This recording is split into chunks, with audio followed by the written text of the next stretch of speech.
پہلا سوال ہے آمنہ ایبٹ آباد سے. یہ کہتی ہیں حضرت جی بچپن سے میرے دل میں ایک سوال ہے لیکن میں فرسٹ ٹائم پوچھ رہی ہوں. قرآن پاک میں ہے کہ اگر اس قرآن کو پہاڑ پہ نازل کرتے تو وہ اس کی ہیبت سے ریزہ ریزہ ہو جاتا.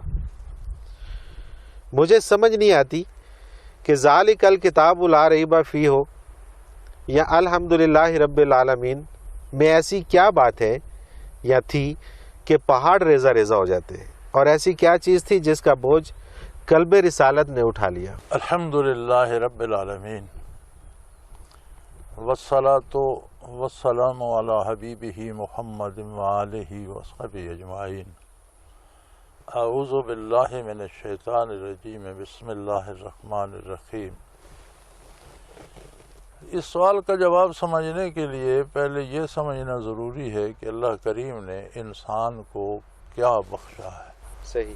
ساری مخلوق میں انسان اشرف المخلوق کس لیے ہے؟ ٹھیک ہے. کیونکہ زندگی کی روٹین ساری مخلوق کی یہی ہے، اپنی بھوک مٹاتے ہیں، اپنی حفاظت کرتے ہیں، اپنے بچے پالتے ہیں، مر جاتے ہیں. تو یہ ایک چونٹی سے لے کر درندوں تک، حیوانات تک، انسان تک زندگی کا ایک سائیکل ہے. اپنے اپنے انداز میں سب کا ایک ہی سا چل رہا ہے. بالکل ٹھیک. انسان میں فضیلت کیا ہے؟ جتنی مخلوق ہے فرشتوں سمیت ساری کائنات اس کے حکم کی پابند ہے. بے شک. حاکم کی طرف آنکھ اٹھا کر دیکھنے کی جسارت فرشتے میں بھی نہیں. اللہ اکبر. کہ اللہ کون ہے، اللہ کیسا ہے، اسے کہتے ہیں معرفت الہی، اللہ کی پہچان. صحیح. اس کی عظمت کا اقرار، اس کی اطاعت ہر ذرہ کرتا ہے. اس کی ذات کتنی عظیم ہے، اس کی تجلیات کیا ہیں، کیا اس کی بات سنی جا سکتی ہے، اسے دیکھا جا سکتا ہے، اس سے بات کی جا سکتی ہے. یہ مخلوق میں نہیں ہے سوائے انسان. ٹھیک. بالکل. اور یہی نبوت ہے. صحیح. نبوت صرف انسانوں میں. صحیح. اور نبی اسی لیے معصوم عن الخطا ہوتا ہے. نبی سے زندگی میں کوئی گناہ صادر ہونا ممکن نہیں ہے، اس لیے کہ یہ تزکیہ، یہ پاکیزگی چاہیے کلام الہی کو سمجھنے کے لیے اور ذات الہی کو پہچاننے کے لیے. ٹھیک. بالکل ٹھیک. دل کا آئینہ اتنا ہی صاف ہونا چاہیے جس پہ کوئی ذرا سی ڈسٹ بھی نہ ہو. صحیح. صحیح. اب اگر یہ شعور دیا جاتا پہاڑوں کو اللہ اکبر، اور وہ عظمت الہی کو سمجھ جاتے، اللہ اکبر، ہو جاتے، بکھر جاتے.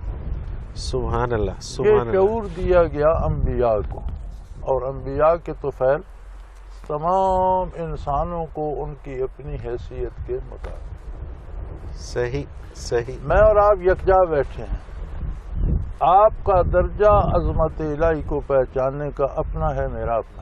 بے شک. بے شک. باپ کا اپنا ہے، بیٹے کا اپنا ہے، ماں کا اپنا. صحیح. صحیح. اب اگر ہم بھی دل کے آئینے کو اتنا صاف کریں کہ وہ برکات نبوت اس میں منعکس ہو کر ہمیں وہ شعور بخشیں، تو گناہ کے تصور سے ہم پر اللہ اکبر. گناہ کرنا تو دور کی بات ہے، کوئی گناہ شک نہیں، سوچنا بھی چھوڑ. کوئی شک نہیں، کوئی شک نہیں. یہی مقصود ہے یہاں کہ انسان، میں نے اتنا عظیم کلام تم پر اتارا، جو شعور تمہیں میں نے دیا ہے، اگر یہ شعور پہاڑ میں ہوتا صحیح تو وہ کھڑا نہ رہ سکتا، ریزہ ریزہ ہو جائے. اور تم میں ہے، اور تم اتنی اس پہ میل لاد لیتے ہو کہ وہ شعور کہیں دب جاتا ہے، اور اس کلام کی جو کیفیات ہیں وہ تم پر وارد ہی نہیں ہوتی.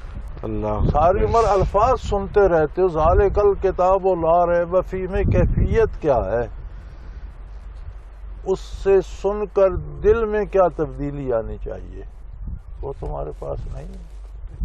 تمہیں الفاظ سنائی دیتے ہیں، کیفیات تم پر وارد ہیں. بالکل صحیح. اور اگر وارد ہوں تو انسان نہ ہونے کے برابر ہو جاتا ہے. میں نے عرض کیا نا کہ فنا فی الرسول اسی کو کہتے ہیں کہ اپنی پسند ختم، اب جو رسول چاہیں گے وہ. بے شک. فنا فی اللہ تصوف کی اصطلاح یہی ہے کہ اس کی اپنی پسند و ناپسند ختم ہو، جو اللہ کا حکم ہے وہ کر. سبحان اللہ. اگر تم سمجھ جاتے تو پھر تم نہ رہتے، اللہ اکبر، پھر تم میری پسند میں فنا ہو جاتے، اور یہی مطلوب ہے.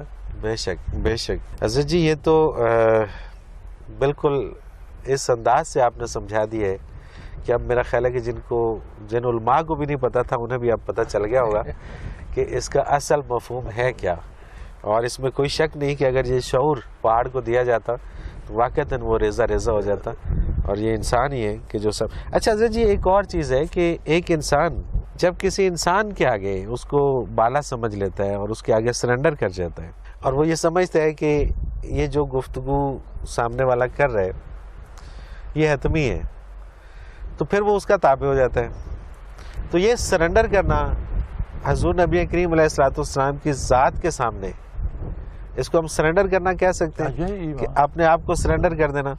کیونکہ ہم دیکھتے ہیں نا کہ ہمارے سامنے اگر کوئی جب ہم کسی حکمران کے سامنے یا امیر یا بادشاہ یا بڑے انسان کے سامنے سرنڈر کرتے ہیں تو اگر ہم اسے جانتے یا پہچانتے نہ ہوں بالکل صحیح بات ہے ہمارا اس سے بیہیویئر کیا ہوگا؟ ڈیفینیٹلی ایک عام آدمی کی طرح ہوگا. اور ایک یہ بھی ہوتا ہے نا کہ آپ علم میں کسی کو اپنے سے زیادہ جانتے ہیں تو اس کے سامنے سرنڈر کر جاتے ہیں کہ اس کے سامنے میری کوئی دلیل نہیں چلے گی کیونکہ وہ مجھ سے زیادہ جانتے ہیں. پہلے ہم اس کو پہچانتے ہیں پھر سرنڈر کرتے ہیں. بالکل ٹھیک بات. خواہ عالم ہو خواہ حکمران. بالکل صحیح بات. پہچانے نہیں تو کیا ہوگا؟ پھر سرنڈر نہیں ہوتا. اور جب تک یہ مقام نہ آئے اللہ کے رسول کی عظمت کو پہچانے فنا پھر رسول فنا سبحان اللہ سبحان اللہ. پہچانے تو پھر تو جیسے ہم بالکل ٹھیک بات. اب ہماری زندگیوں میں تو اللہ کریم کا ہونا نہ ہونا، نبی کریم صلی اللہ علیہ وسلم کی عظمت کا ہونا کیا ہمیں کہاں سے روک رہا ہے؟ جھوٹ بولنے سے روک رہا ہے، چوری کرنے سے روک رہا ہے، قتل و غارت دہشت گردی سے روک رہا ہے؟ کچھ بھی نہیں ہے. تو بات پھر وہی اسی یقین پہ چلی جاتی ہے. بات یہ ہے جی کہ ہم نے نسلوں سے اور صدیوں سے دلوں کو غبار آلود کر. اللہ اکبر. ہم بچے پیدا کرتے ہیں انہیں حرام کھلا کر، ہم انہیں پالتے بڑھاتے ہیں حرام کھلا. صحیح. ان کے دلوں میں کہاں سے نور آئے گا، کہاں سے روشنی آئے گا؟ ممکن نہیں. وہ بڑے ہوتے ہیں تو وہ خود حرام کی طرف چلے جاتے ہیں، ناجائز کی طرف چلے جاتے ہیں. صحیح. پہچان کہاں سے، معرفت کہاں سے ہے؟ اللہ اکبر اللہ اکبر. اس لیے ہمیں پھر یہ باتیں عجیب لگی ہیں کہ یہ کیسے ہو سکتا ہے. جی ہاں بالکل ایسے ہی بالکل ایسے ہی.